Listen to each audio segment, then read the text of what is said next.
Two faculty respondents this morning, and then after which we'll have some open Q&A.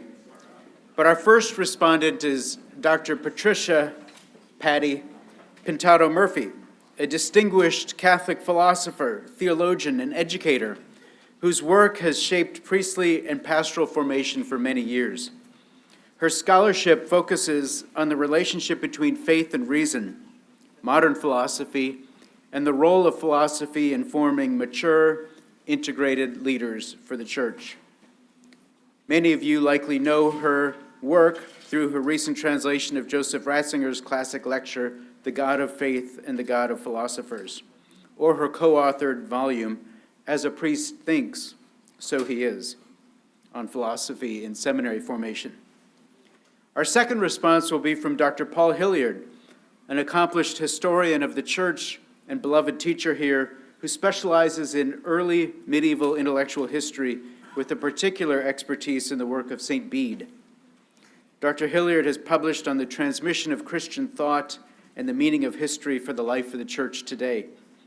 His work reflects a deep conviction that the Church's past is not merely something to be studied, but a living source of wisdom for leadership, evangelization, and faith in the present.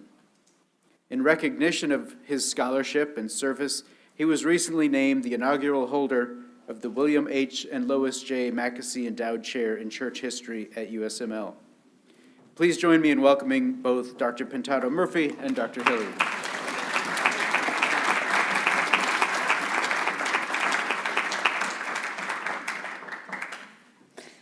I want to make sure I don't go over time, so. It has been an honor to be chosen to respond to a dear friend, Dr. Ospino. And before I start, I just wanted to acknowledge who has sort of mentored me into the world of Catholic Hispanic in the United States. And it would be initially 30 years ago in Washington, D.C., Monsignor Lorenzo Albacete, who was also a very close friend of Father Virgilio Elizondo. Both are deceased, but obviously picking the brain of Dr. Ospino has been very grateful, has been very useful, and finally also the experience with our Escuela de Liderazgo para la Evangelización, or our School of Parish Leadership and Evangelization here on campus. So I want to first also start highlighting crucial ways for all of you to get introduced to the question of the view on liberation theology beyond just simply the criticisms that we're acquainted with. And for that, I highly recommend the book of Cardinal Gerhard Müller together with Gutierrez. And in terms of the future of Hispanic ministry, en salida, which is a term you already heard, is very much elaborated on in the document of the Bishops' Conference of 2023. Okay? So this is the continent of hope. This is how John Paul II and also Benedict XVI called the Latin American Church. So my presentation, more than a response, wants to be a brief complement to Dr. Ospino's insightful lectures. The structure is simple. I will first offer an overview of Salam conferences, followed by some remarks on Pope Benedict XVI inspiration of and contribution to the work of the last conference in Aparecida, integrating positive aspects of a non-Marxist liberation theology, as shown in the co-authored book of Cardinal Meyer with Gustavo Gutierrez.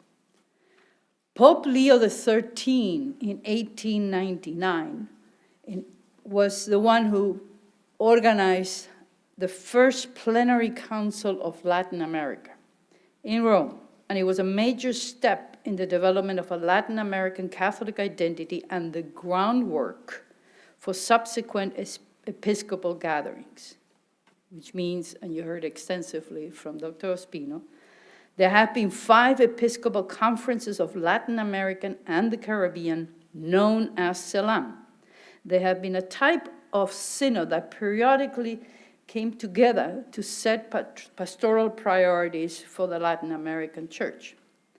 Except for the Rio Conference, the first one in 1955, all Holy Fathers of the time were present. They inaugurated each meeting, and the themes for the meetings were generally announced several years before the conference, and commissions were assigned to develop a working documents.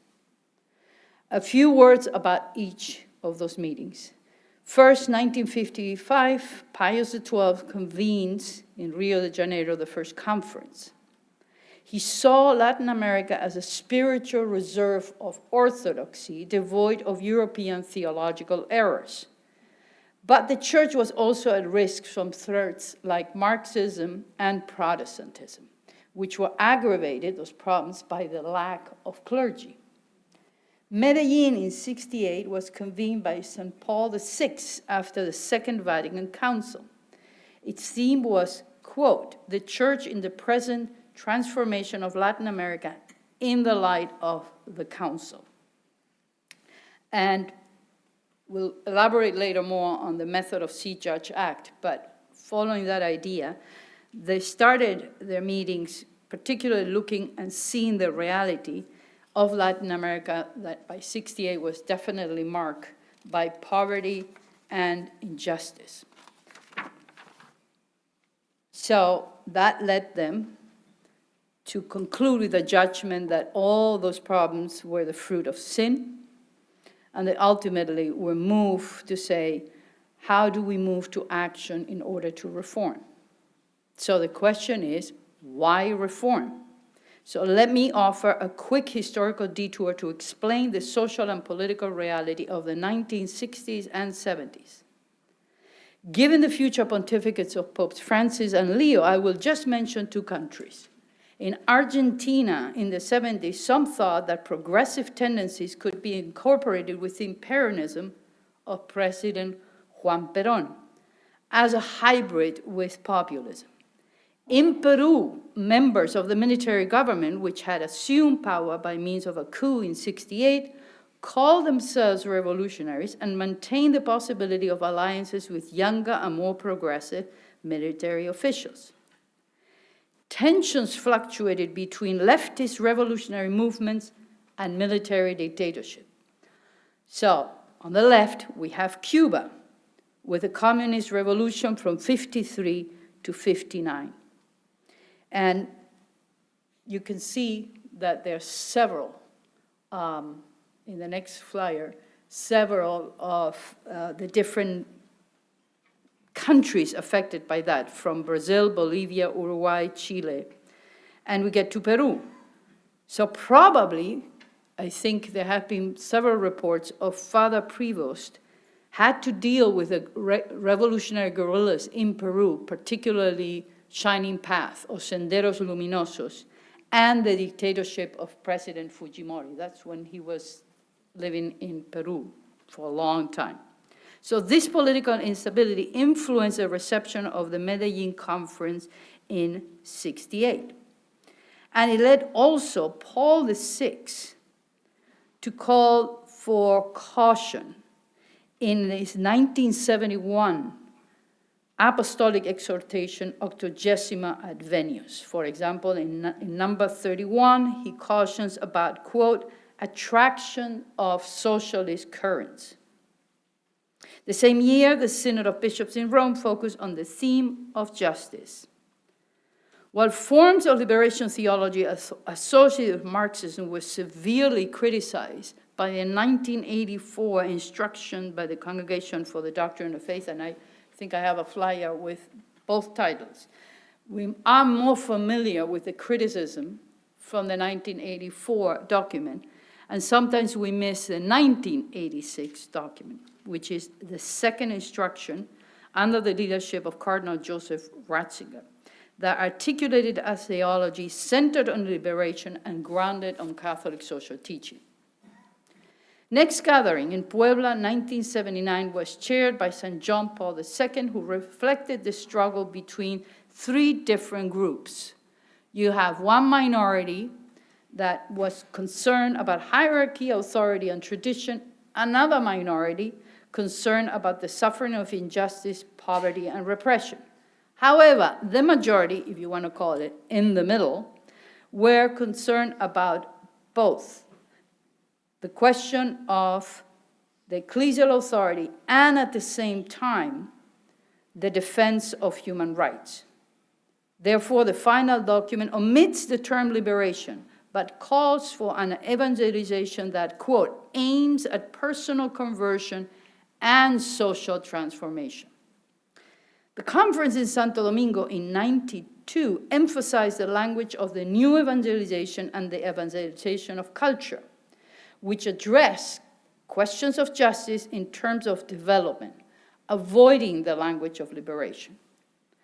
The final document of Santo Domingo recapitulates the preferential option for the poor, now described as, quote, evangelical, in the sense of being in solidarity with the poor, helping empower them to determine their own destiny. So we get to the last one, Aparecida, which they met in 2007, but as Dr. Ospino was highlighting for you, the document comes out in 2008.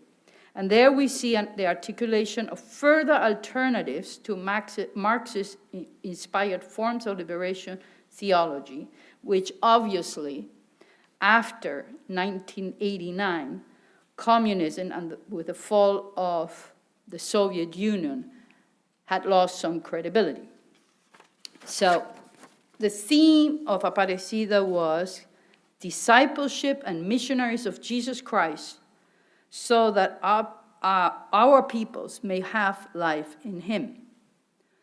Interesting anecdote. This is for the first time that in a Salam conference, bishops from the United States and Canada were invited not only to observe, but to participate and to vote. And there is a famous story where Cardinal Bergoglio of Buenos Aires was not supposed to be the main editor, but in the aftermath, remember, they start working 3 or 4 years before. Cardinal Egan of New York was going to be the editor, but September 11 happened, and he just said, I have to deal with my people in New York City. So they gathered for 20 days, and in a synodal way, we already see that there are bishops, 162, 110 other representatives, including theological experts, religious men and women, and members of the laity. They gathered for 20 days and all took part in the discussions concerning the final document. Pope Benedict XVI sets the tone for the meeting with his address on May 13, which is the second half of my brief remarks. And later he had a homily. He also offered insights in his introductory letter to the final published document. So the 3 important texts where Benedict XVI is contributing to the Aparecida final document and actually to the meetings. So let me focus on 3 themes of Aparecida: the method, the option for the poor, and the role of the laity. So we see a return of the method of see, judge, act that was used in Medellin and Puebla. This approach traces to the work of 19th century social Catholics that both inspired and implemented, that were inspiring and to some extent implemented some ideas through Leo XIII's Rerum Novarum. And that in turn influenced 20th century Catholic action, which it's big in Europe, and the United States had different ways of getting the laity involved. The key figure here is Father Joseph Cardinal, who later became a cardinal, and who very much inspired Pope John the 23rd, in particularly his first encyclical, Mater et Magistra, and you should see the whole title on the screen. His work, Cardinal's work, shaped the Council's dogmatic constitution on the Church, Lumen Gentium, particularly chapter 4 on the laity. It also influenced the council's decree on the apostolate of the laity, and finally the constitution of the church and in the modern world, Gaudium et Spes.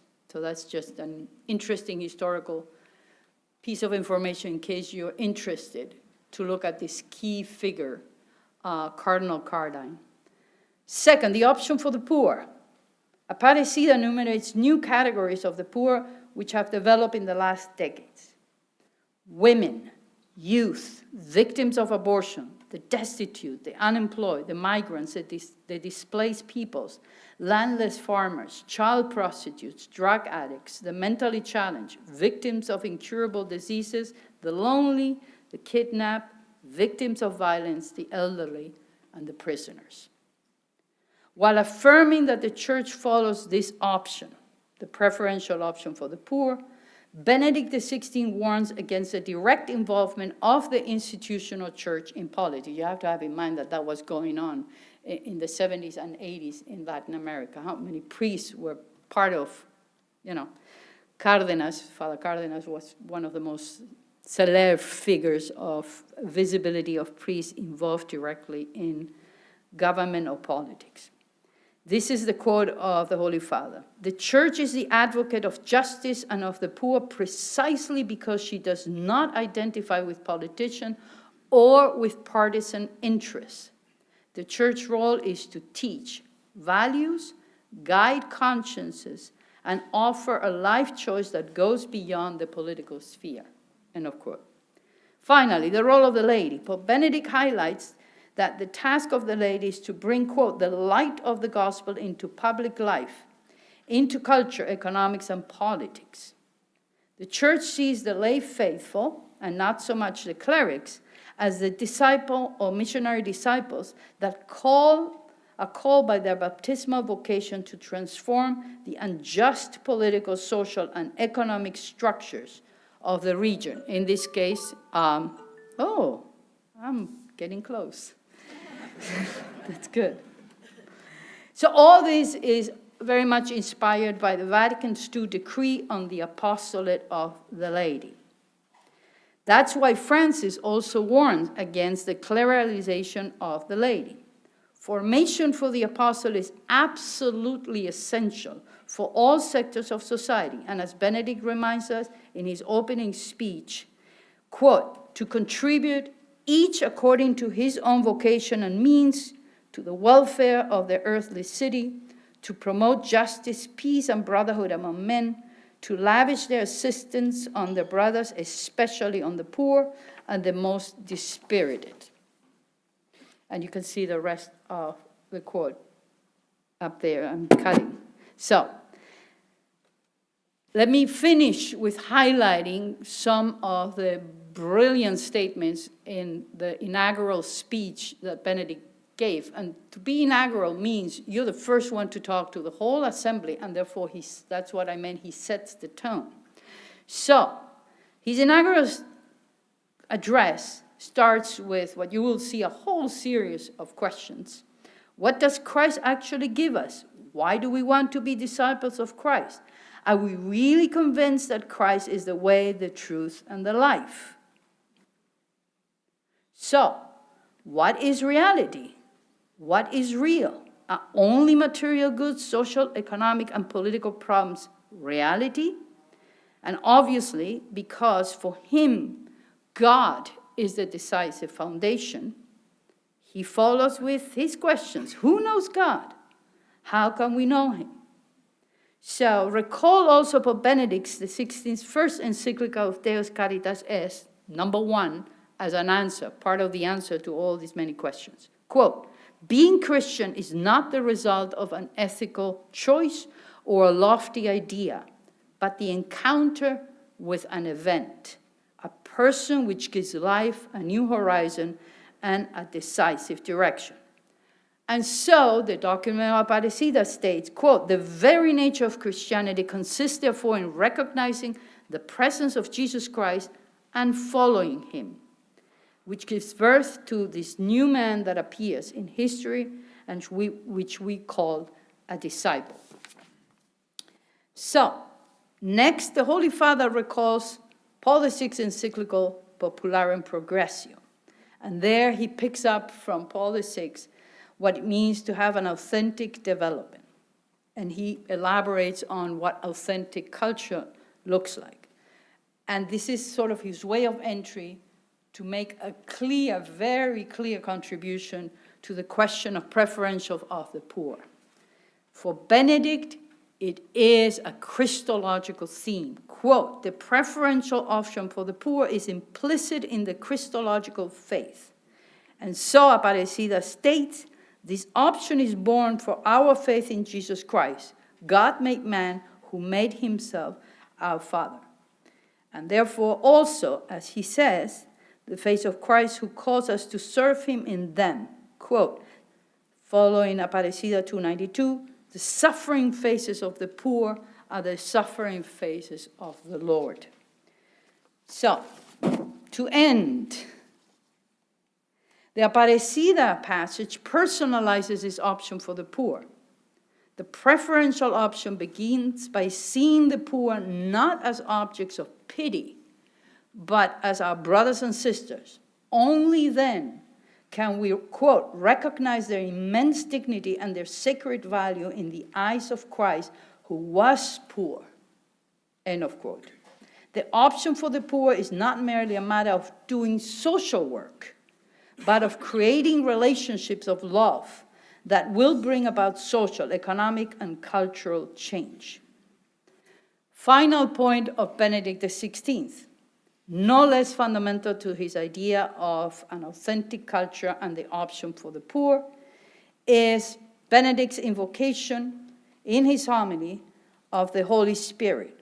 Quote, and I think I wrote, I skip a little bit, but the gist of the quote is on your screen. Leaders in the church will argue and discuss, but always in an attitude of religious attentiveness to the word of Christ in the Holy Spirit. In the end, we can affirm we have decided, the Holy Spirit and we. This is the method according to which we operate in the church, both in small and large assemblies, we and the Holy Spirit. This is the church. We, the believing community, the people of God, along with their pastors, called to guide them along the way together with the Holy Spirit. So as we see here, the Holy Father will later on speak of the joy of creating spaces for the word and communal discernment, themes pertaining now to the exercise of synodality in the church. After all, the synodal church planted her seed at the first Salam conferences in 1955.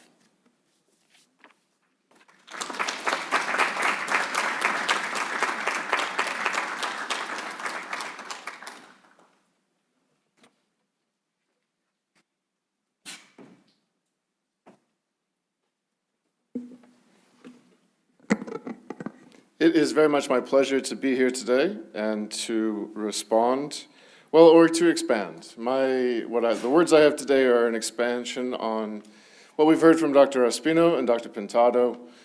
Dr. Ospino has done so much to help us understand how the question of identity has driven many of the rich resources and insights that have come from Latin America and then been translated here into the context of the United States of America. And both Dr. Ospino and Dr. Pintado have shown how this question of what does it mean to be Catholic has not only driven reflection for the Hispanic community, but has been translated into benefit to the Universal Church in the pontificate of Benedict XVI, or as a benefit of our particular church here in the United States. And I really wanted to take my opportunity to speak to discuss what does it mean to be a Catholic migrant in the United States? What does it mean to arrive from someplace else as a Catholic and to find yourself a minority, to find yourself not a participant in mainstream culture? And so, because as we know from Pope St. John the 23rd, history is the teacher of life, I have chosen to help us reflect a little bit on the experience of Catholic migration to the United States in general, hoping to expand our view of how important this question of identity is and how very unique the Church in the United States is when it comes to this answer. For the Church in the United States is one of the most pluralistic churches in the entire world. We have members from all over the globe. Each of them come and bring their own contribution to the United States, and as they enculturate into the society of the United States, the church is inculturated with the gifts of those particular communities. And so I want to kind of help us to maybe reflect on this experience a little bit. We hold these truths to be self-evident, that all men are created equal, that they are endowed by their Creator with certain unalienable rights, that among these are life, liberty, and the pursuit of happiness. We, the people of the United States, in order to form a more perfect union, establish justice, ensure domestic tranquility, provide for common defense, promote the general welfare, and secure the blessings of liberty to ourselves and our posterity, do ordain and establish this Constitution for the United States of America. It has been frequently remarked that it seems to have been reserved to the people of this country to decide by their conduct and example the important question whether the societies of men are really capable or not of establishing good government from reflection and choice, or whether they are forever destined to depend for their political constitutions on accident and force. The Declaration of Independence, the Constitution of the United States, and Federalist Paper No. 1. These summarize the American experiment that life, property, and happiness can thrive in a society that is free and that all members are equal before the law. This is what is celebrated in Ralph Waldo Emerson's famous claim about the shot heard around the world. This is what is possible, the idea that it's possible that a society could be formed from the consent of the governed and not from the soil or from the blood of its ancestry.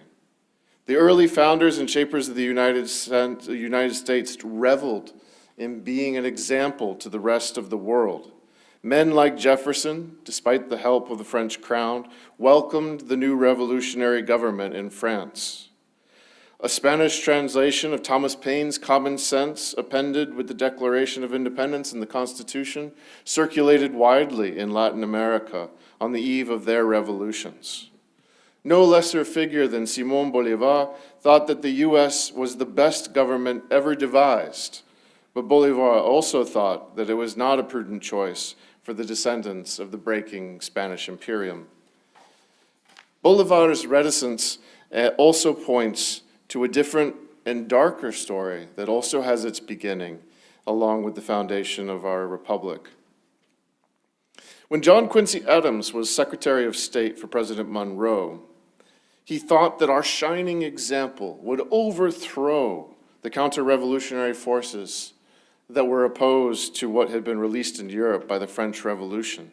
He was confident that liberty would overcome tyranny, would overcome the Holy Alliance. But John Quincy Adams was also very doubtful that liberty could be practiced in Latin America early on, at least initially.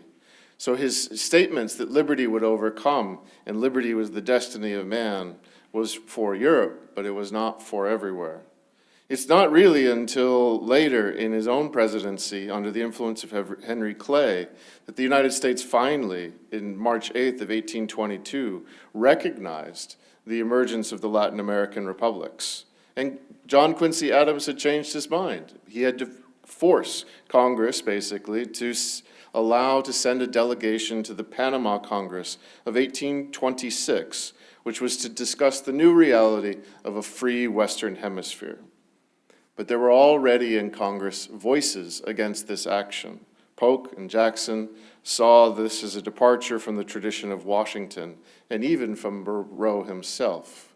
I just highlight this to say that here at the beginning of the republics of the United States of America and the Latin American republics as they emerge to the south, there's already a sense of distance, of unity in the principle of liberty, but caution between the North and between the South and hesitancy about what that means. So what does this hesitancy say? This debate about whether or not to cheer the supporting Latin American republics points to what would become a dominant voice in the 19th century. And what I want to reflect on is, to somewhat extent, is the voice of the nativist. The nativism is a dark storm that has clouded and frequently swept over these plains of amber waves of grain. The Naturalization Act of 1790 was put in place by the First Congress to create a path of citizenship, but ominously to all free white men. The act could be seen as part of the Mephistophelian bargain with American slavery that mars the beginning of the United States, but it also was meant to indicate that the United States was meant to be a white nation. What white meant, however, was entirely unclear. Benjamin Franklin, before the Revolution, thought white meant the English, maybe Scandinavian, and the German and the Irish were swarmy. After the Revolution, Franklin changed his mind and decided that he could include the Germans in his understanding of white. So whether it was derived from manifest destiny, the idea that we are elect and everyone else is not, or the emerging pseudoscience of race, the conclusion is all the same to these type of thinkers. The blessings of liberty, these inalienable rights, these universal aspirations of all humankind applied only to a certain set of people. The ones deemed not fit for these blessings has, however, shifted throughout the history of this nation. But what has not shifted is the sense on some, not by everyone in this country, that there are some people who aren't fit for universals that are revealed by reason and given to us by a creator God. It's not my intention to trace the long history of nativism here, but to explore the implication of what occurs when a migrant group arrives and is only partially received by a nation. It's important to point out here before I reflect on this experience that the nativist voice is not the only voice. There were many voices of welcome in the United States to the immigrants. Nativism has never been the only position argued for in our presses. When the Irish began to arrive in the United States, not as indentured servants, but as migrants proper, figures such as the preacher Lyman Beecher saw this arrival as a great challenge to the Republic, especially if they would be allowed to establish Catholic schools. To Reverend Beecher, the Irish Catholics were individuals who knew nothing of liberty because they were held in bondage to the Church of Rome. His anti-popery sermons were contemporary with a riot that led to the burning of an Ursuline convent in Charlestown, Massachusetts in 1834. This anti-Irish sentiment grew with the mass migration caused by the Irish potato famine, a failure of the potato crop combined with the cold-heartedness of the English Parliament and their tax assessors. Nativist voices continued to grow as more Catholic Irish and then Catholic Germans began to arrive in the 19th century. For the nativists, democracy and liberty would be crushed, either because these people were Catholic, or because they were from a different race, Irish, Teutonic, or perhaps both. The tenor of this fear that these newcomers will destroy democracy in our republic, you can see it in the mainstream magazines like Harper's Quarterly, a thought magazine that was gives you a good sense of the dominant culture of the 19th century. Even the editorials of Harper's Quarterly could be pro-immigration, and at the same time, they would remain violently anti-Catholic.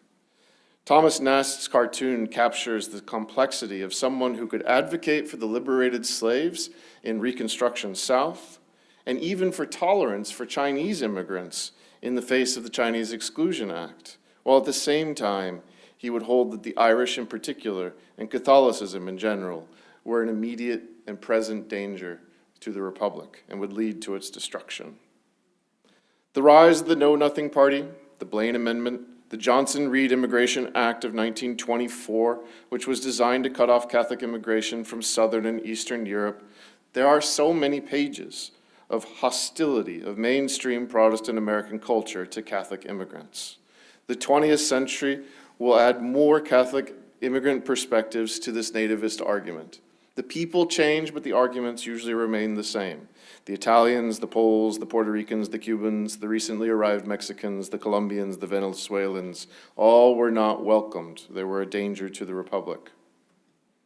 How could one respond to a country that preaches universal ideals to be adopted by all of humanity because they are so self-evident, but then demands that those universals can only be enjoyed by a particular people who happen to have arrived just a little bit earlier?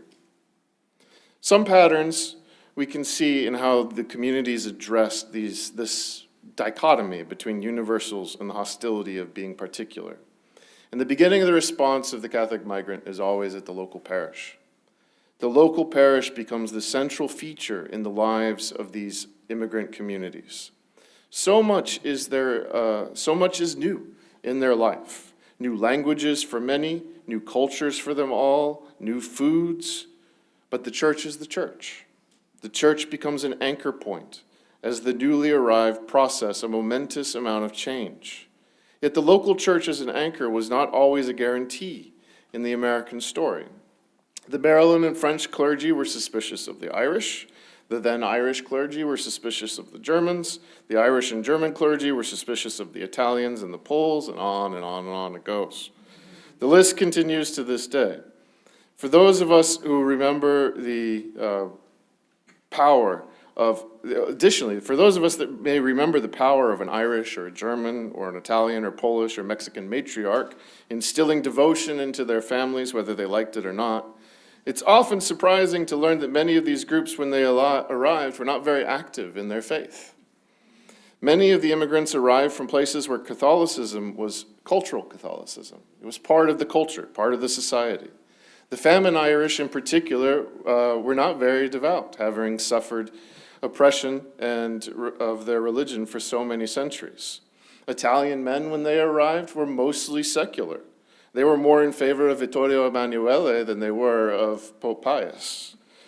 Migrants from Latin America came from societies where your choice often was between religion, therefore Catholicism, or anti-clericalism. Those are your two choices. All these groups would need to move from being culturally Catholic when they arrived to being what we might say in more contemporary parlance, intentional Catholicism. Because now they had competition. They had choice. They were a minority. Rome always knew about the dangers to her migrant sons and daughters from the United States. The transition has always brought a loss of faith for many people. The United States presents a choice to immigrants, but it also presents an alternative for the immigrants. There is an opportunity here. Many leave when they come to face the United States, but many stay with their faith and they grow more deeply in their faith and can make an account for what they believe. The local parish, in combination with schools and parish private associations, were essential not only in deepening the faith, but in walking with the community as it learned what it meant to be in this strange land. For me, this transition of taking cultural Catholics into the United States, helping them to face the opposition of the mainstream culture and helping them become intentionally Catholic in the face of that opposition is one of the great achievements of the U.S. Catholic Church. Another response to this tension between the universal and the particular, the jealousy of the particular, is to identify with to strengthen the identity of the origin, where these people come from. And this was frequently expressed in a way which Alexis de Tocqueville defined as uniquely American, which is the creation of private associations. All of these groups, when they arrive, they create welfare societies, mutual aid societies, cultural societies, language schools, so that many of the groups would help the immigrants rally around a common identity. And we've heard so much about how important identity formation and identity awareness is from Dr. Ospino that I don't want to go into too great of detail. But in many cases, it's rather unique. The identity often did not exist before the immigrants arrived here in the United States. For 1,000 years, the Sicilians were Sicilians. When they arrived in the United States, they became Italian. For ages and ages, and maybe even to now, Bavarians are Bavarians. But when they arrived in the United States, they became German. And maybe the dream of Bolivar and the Panama Congress for a Pan-Americanism that could spread north and south, and especially to the south, has only become existent with the creation of Hispanic Catholic identity here in the United States. It's as opposed to Argentinian, Guatemalan, Venezuelan, whatever the identity might be. European identity didn't exist. The EU is still an experiment. But now we speak more often about European identity or Euro-Catholic identity to this day. Part of it is, this is one of the consequences of meeting a hostile culture, is to go deeper into what does it mean to be from a certain place. Early on, the national churches fostered these identities, but the major change in the United States came with the issuing of the Code of Canon Law in 1917. National churches were banned, basically.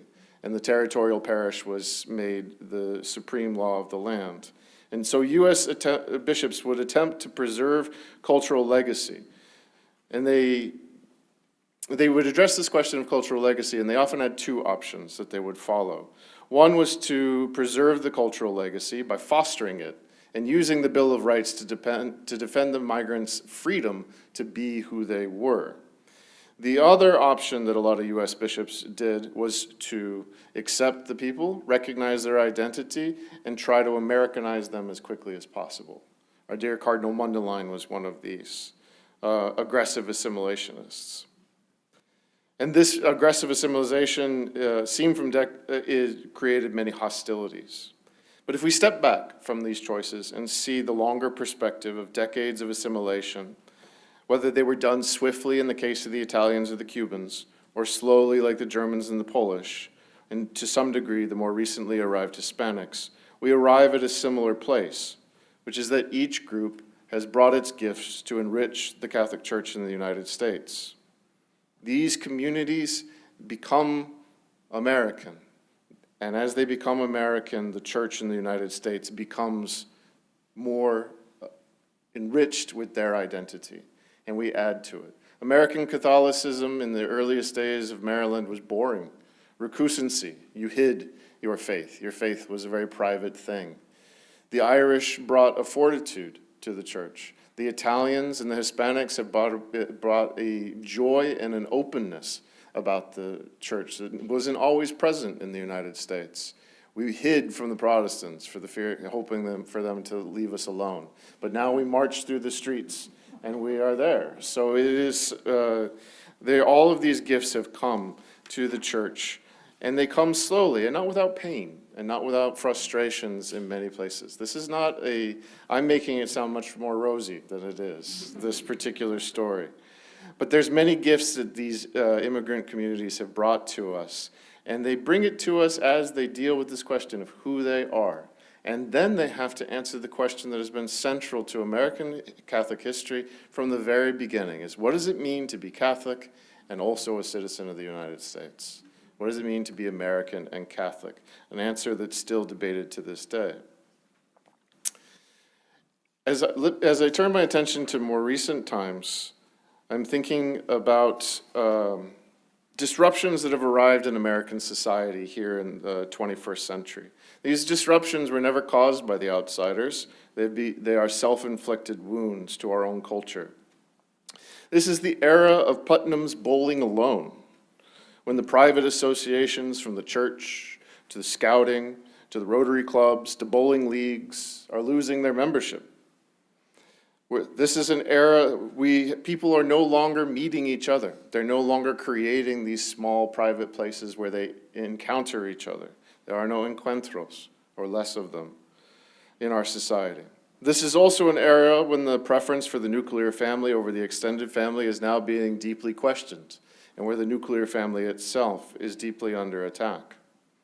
Even with the church, we see the disappearance of many of these small groups. In the United States, there used to be a myriad of groups all doing all sorts of different ministries that could fall under the umbrella of Catholic action. But as we come out past the 70s, many of these smaller groups have disappeared. And here, I think, is what's central to the wisdom that Dr. Ospino has shared with us. The wisdom of the Latin American church is to organize from the bottom up. Grassroots organizations, small associations. Nothing is more American than making private associations to achieve a good. And a deep American, both North and South. A deep commitment also to extended family is another thing that comes, that I think will be of great help to us as Catholics to avoid these self-inflicted wounds from our culture. The nativist fears were never realized. The immigrants did not destroy democracy. They did not ruin the great principles of our nation. Instead, they built our roadways, railways, highways, skyscrapers, agricultural industries, biomedical industries. They believed and do believe in the American proclaimed by the Constitution. What the nativists, from the Know-Nothings to Thomas Nast to the Klan, have never realized is that on account of fear, they are the ones who are unpatriotic. The nativist desires to hoard liberty for themselves and their progeny. But the principles of life, liberty, and the pursuit of happiness are supposed to be meant for all of humankind. For those families who have been in this country for some time, I ask you to be a true patriot. Have faith in the persuasiveness of the highest ideals of our country.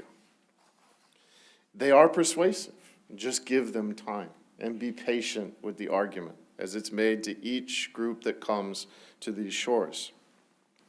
And for those of you who are newly arrived, let me apologize in advance for the voices and actions of the nativists, but also I ask you to persevere, because the opposition that has come from this nativist culture has made the U.S. church stronger and more intentional and deeper in its faith. And I know that you will find the blessings of liberty to be one of the best ways to thrive in mind, body, and soul. So be patient with this process. It is painful, be realistic about it. But in the end, the nativists are wrong, and we have a duty as citizens of the United States of America to uphold these inalienable truths and to share them as Catholics with the life of Christ at its center. Thank you.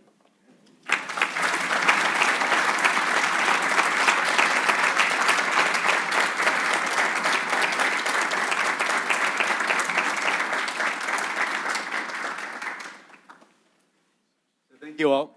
We do have time for maybe one question. Who wants to be the brave person? Here we go. Greg, yeah, you want to introduce yourself? Hi, thank you. My name is Greg. I'm a seminarian for the Archdiocese of Chicago. Just an invitation and a question. Tonight, Mundelein Seminary is hosting a procession from Santa Maria del Popolo. It's a church a mile south of here, through a neighborhood in Mundelein supporting migrants. And so seminarians can come and dress in cassock and march, and also everybody here is invited to come as well and march with us from 6 p.m. to 7 p.m., Santa Maria del Popolo. My question is, I really appreciate the history that was given of the different migrant groups that have come to the United States and nativist reactions. What do you guys think is unique about Latin American migrants compared to other immigrant groups that have come here? And if we know what's unique, how do we then tailor our ministries specifically to them?